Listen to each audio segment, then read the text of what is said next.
So today we'll be covering Chapter 1, which is about number systems and codes. So in this chapter we're going to cover 4 different number systems: decimal, binary, octal, and hexadecimal or hex. And we're going to convert between these number systems. We're also going to take a look at binary coded decimal numbers, or BCD, and then also take a look at the ASCII table and how to translate alphanumeric characters to ASCII codes and vice versa. So first of all, when we talk about digital versus analog, digital is either off or on, 0 or 1. Nothing in between. Those are the only two states that exist in the digital world. Analog, on the other hand, is any number, really. Things like temperature, pressure, velocity, these things can be any number, or represented by any number of decimal places, and they can vary. They can go up or down. And we see this in this graph in the upper left of an analog signal, and as you can see, it's very smooth and continuous, and it fluctuates up and down, but in a continuous fashion. Digital, on the other hand, which is on the right, it's either 0 or 1, on or off. There's nothing in between, and even the areas where it transitions from a 0 to a 1 or a 1 to a 0, those areas are completely vertical, meaning there's no in between. It just immediately goes from 0 to 1 or from 1 to 0, no numbers in between. And they show watches as an example. You have an analog watch on the left, and on an analog watch, the hands move continuously. Even if they tick relatively quickly, for example, the second hand moving from the 1 position to the 2 position, even if it ticks relatively quickly, there's still continuous movement. If you were to slow it down on a high-speed camera or something, you'd see the hand move continuously from 1 over to the 2. Digital, on the other hand, which is on the right, they show 8:32 as the time on the digital watch. 8:32, when it ticks over to 8:33, there is no in between. There's no transition. It just goes immediately from 8:32 to 8:33. And that kind of shows the differences between analog and digital. So oftentimes we convert analog quantities into digital quantities for storage, and these are just 2 examples of how we do that. We do it with audio CDs or MP3 files, where we're taking an analog quantity like sound and converting it into a digital quantity so that we can store it on a CD or an MP3 file. And likewise with video recordings, we convert sight and sound into digital representations of those video and audio recordings. And so when we want to convert analog quantities into digital representations, we basically just pick individual points on an analog signal and translate the value at that exact point into a digital number. And here they just show 3 different points on that analog signal where they pick the point and translate that particular value at that exact moment in time, convert it to a digital number, in this case binary numbers, 0s and 1s, and they do that for all 3 points. And so here's another example of this lady singing or speaking into the microphone. The microphone is going to capture the analog sound.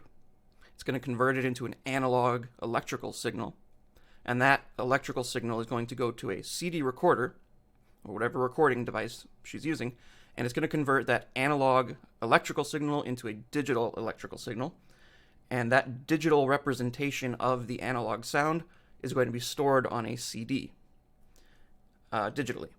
And then you take that CD and you put it in your CD player, and now your CD player is going to read the digital data on the CD, convert it into an analog electrical signal, which it will then send to an audio amplifier, and then that audio amplifier is going to send that electrical signal to whatever you're playing it through, whether it's speakers or headphones or whatever, and that speaker or headphone is going to convert the analog electrical signal back into analog sound. So that's just another example of analog to digital, digital to analog conversions.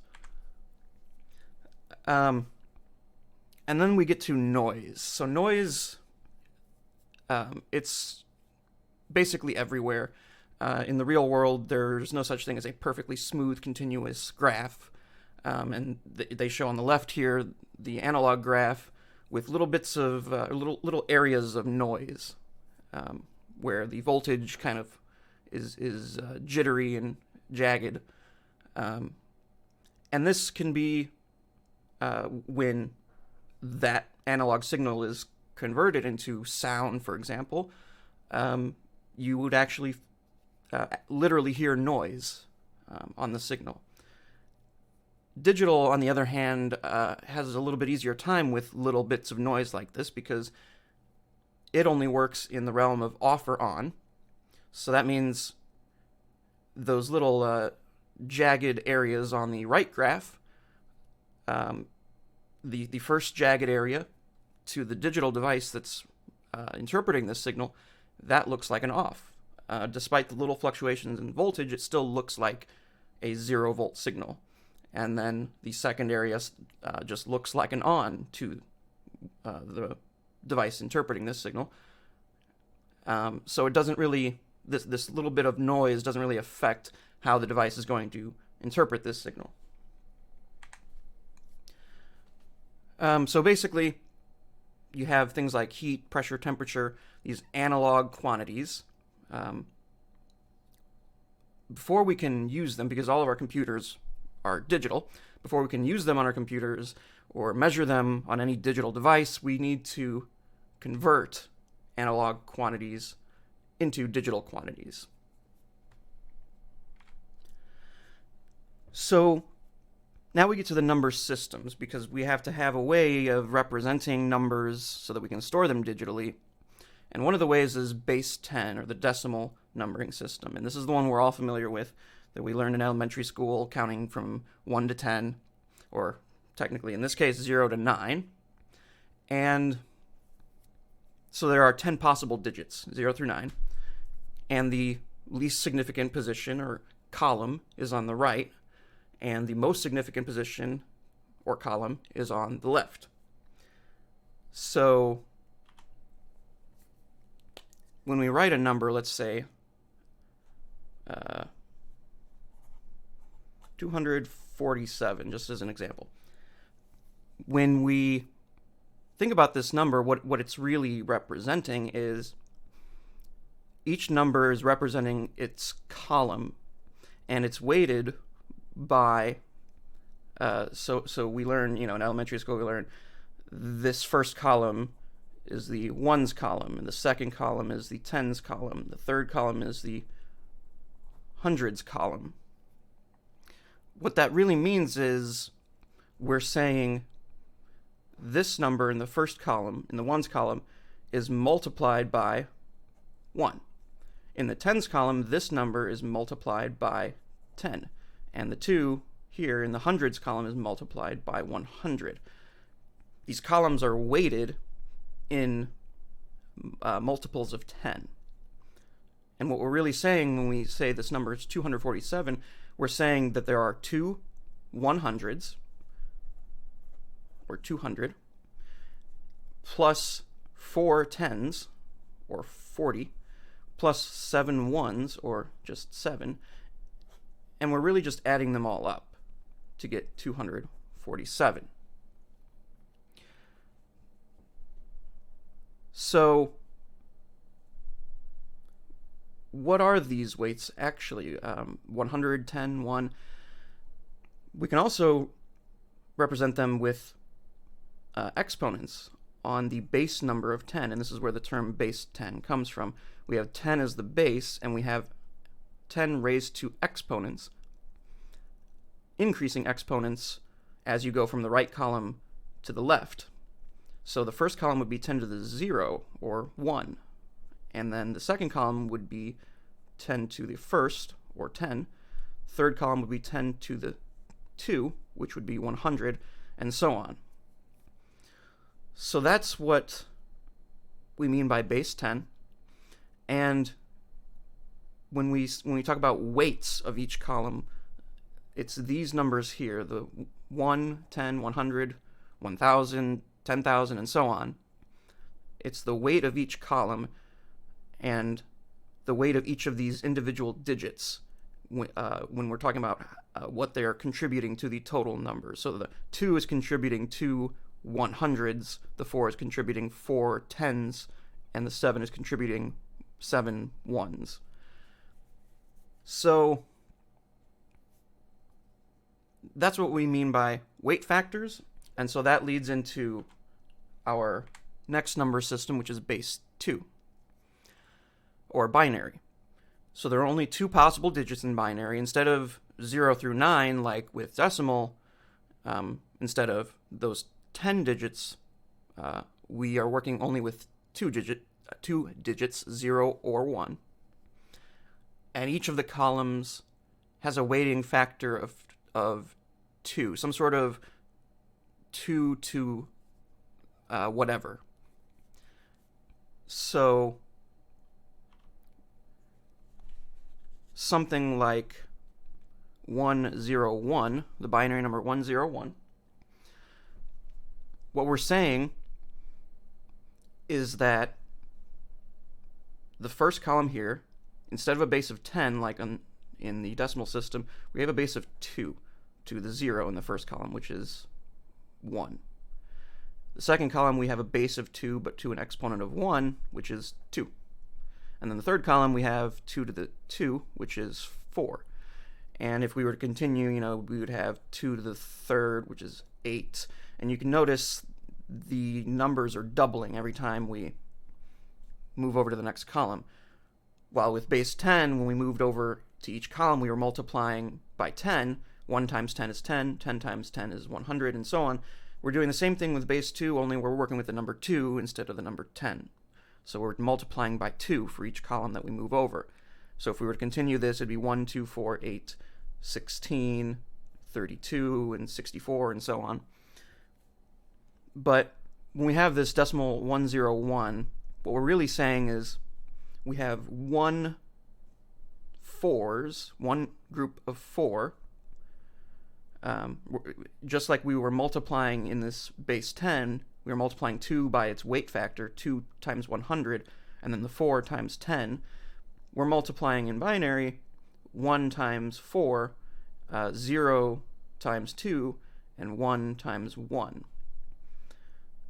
So 1 times 4 would give us 4,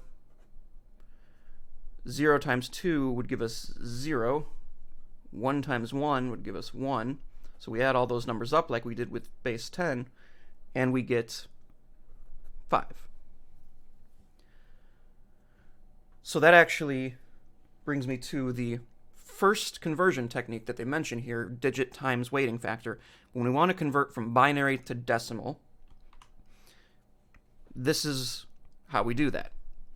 We take our binary number and we write out our weighting factors for each of the columns, and then we just multiply each digit by its weight factor and then add up all those resulting numbers.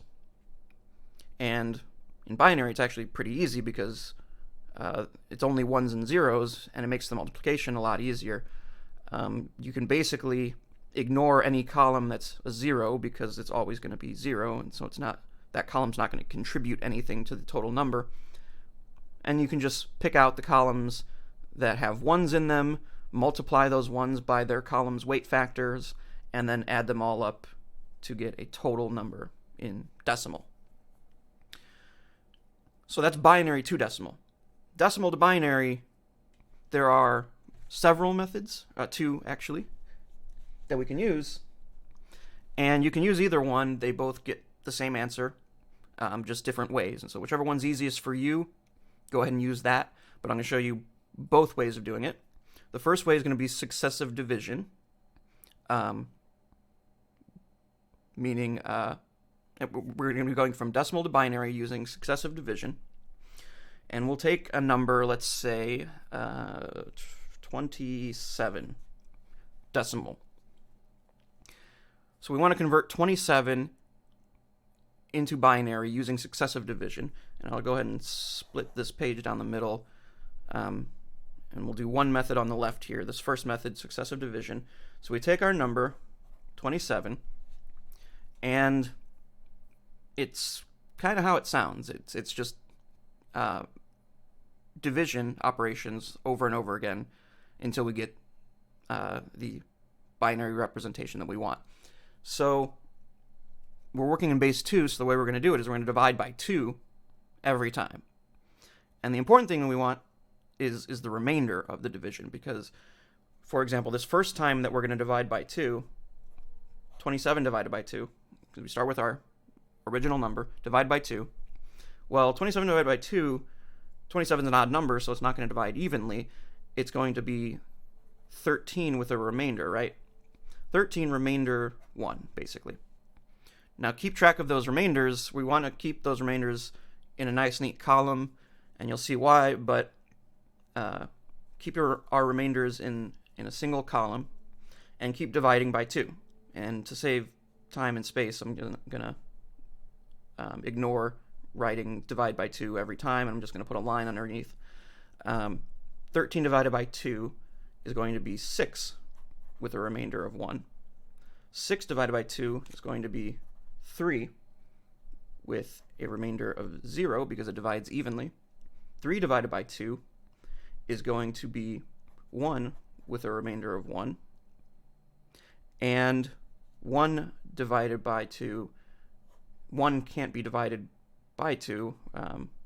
2 cannot fit into 1, in other words. So it's actually going to be a 0 with a remainder of 1. And once you hit 0, you can stop. We have our answer.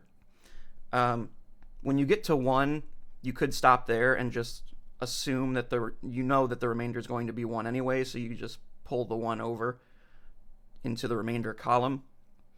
But once you hit 0, you're done. And your answer is going to be all of these remainders, and here's why we organize them into columns. We're taking all of the remainders, but reversed. We're going to flip it. We're going to go from the bottom to the top, writing out the digits as they're written here. So 1 1 0 1 1 is our binary representation of 27. So that is the successive division method. So now moving on to the method of subtracting weight factors. As we mentioned, with base 2, we have these weighting factors 1, 2, 4, 8, 16, 32, and so on. We're going to use those weight factors to convert this decimal 27 into its binary representation. So the way we do that is we write out our weighting factors, which would be 1, 2, 4, 8, and we're going to continue writing weighting factors until we hit a number that our original number can fit into, that 27 can fit into. So we'll go to 16, 32. Finally, when we hit 32, 27 can fit into 32. So we'll stop here, and we're going to ignore that last column that we just, or that last weighting factor that we just wrote down. And we're going to start with the next weighting factor, which is 16. So let's write out our original number, 27, and let's think about, does 16 fit into 27? It does, so we'll put a 1 there, and we'll subtract it off, which will give us 11. So now we move to the next column, 8. Does 8 fit into 11? It does, so we'll put a 1 on that column as well, and subtract off the 8, which will give us 3. So now, does 4 fit into 3? No, 4 is greater than 3, so we'll have to put a 0 there, and just move on to the next column. Does 2 fit into 3? It does, so we'll put a 1 on that column, subtract off the 2, we get a 1. Does 1 fit into 1? Yes, it does, so we'll put a 1 there, subtract off the 1, and once you've hit 0, you're done. And this is your answer, 11011.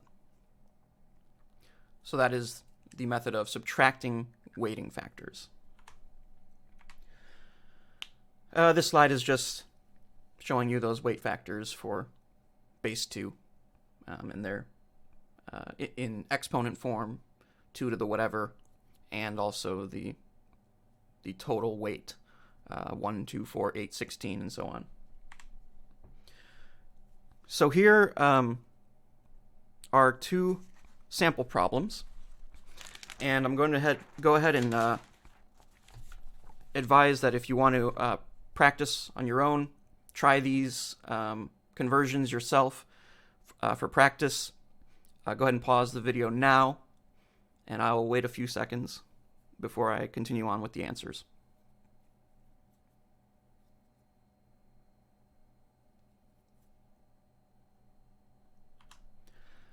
Okay, so the first conversion that they want us to do is 0, 1, 0, 1, 0, 1, 1, 0. And they indicated a subscript 2, which means that number is in base 2. So they want us to convert this base 2 number into decimal. So binary to decimal, we're going to use that multiplying by the weight factor method. So the weight factors for each of these columns, we'll write them out.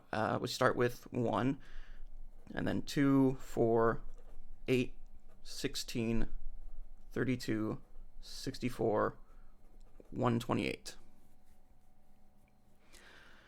So now it's just a matter of multiplying each digit by its weight factor of whatever column it's in. So we're going to go ahead and, because any column with a 0 in it is going to be 0, we're just going to ignore the columns with a 0 in it, and we're only going to focus on the columns with 1s. So we'll go to each column with a 1 in it, and we're going to multiply. Well, we don't have to multiply, we just take whatever the weight factor is and write it down, because anything multiplied by 1 is itself. So just to make it faster and simpler, we're just going to go to each column with a 1 in it, and we're going to write down, okay, so for this column, I'm going to write down a 64. The 16 column has a 1 in it as well, so we'll write down 16. We'll write down 4 and 2. And now it's just a matter of, actually probably better to write them vertically, because we're going to just add them all up. So for this addition, 10, 16, and 8, 86 is our decimal number. So the next example is they want us to convert 133 base 10 to binary base 2. And so I'm going to show both methods. So again, I'm going to split the page down the middle, and I'll do the first method first. The first method being successive division. So we will start with our number 133, and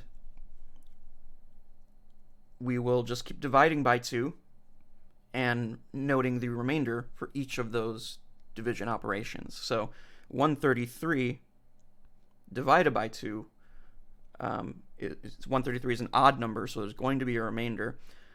So the result of this division would be 66 with a remainder of 1. We're going to divide 66 by 2, which gives us 33, and that divides evenly, so it's a remainder of 0. 33 divided by 2 is 16 with a remainder of 1. 16 divided by 2 is 8 with no remainder. 8 divided by 2 is 4, no remainder. 4 divided by 2 is 2, no remainder. 2 divided by 2 is 1, no remainder. And then once we get to 1, we can just carry that 1 over to make it simpler. We could, take it one step further, divide 1 by 2, and get 0 with a remainder of 1, but it's just to make it simpler, we can just skip that step. Once we get to 1, we just carry the 1 over to be the last digit here. And then we take all of those numbers in the remainder column and go through them bottom to top in reverse order here. And we'll just write out the full number 10000, 1 with 4 zeros. And then 101, and that is our binary representation of 133. So then the other method, which is subtracting weight factors, would be, so we'll start with writing out our weighting factors. And remember that we keep writing out weight factors until we hit a number in which the original number can fit into. You can think of it as fitting into the number. So 1, 2, 4, 8. I might have to write a little bit smaller to have enough room, but 16, 32, 64, 128. 256 is where finally this 256, 133 can fit into. So we'll stop here, ignore that last column, and just go straight to 128. Now, 128,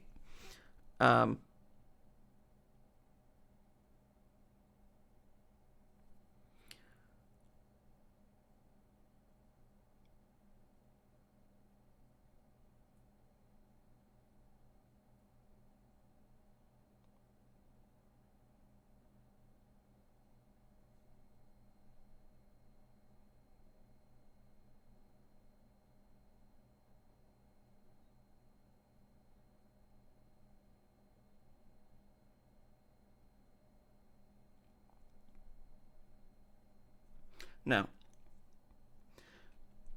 we take our original number, and now we go through each column, and we say, does 128 fit into 133? Yes, it does, so we'll put a 1 on that column, and subtract off 128, which would be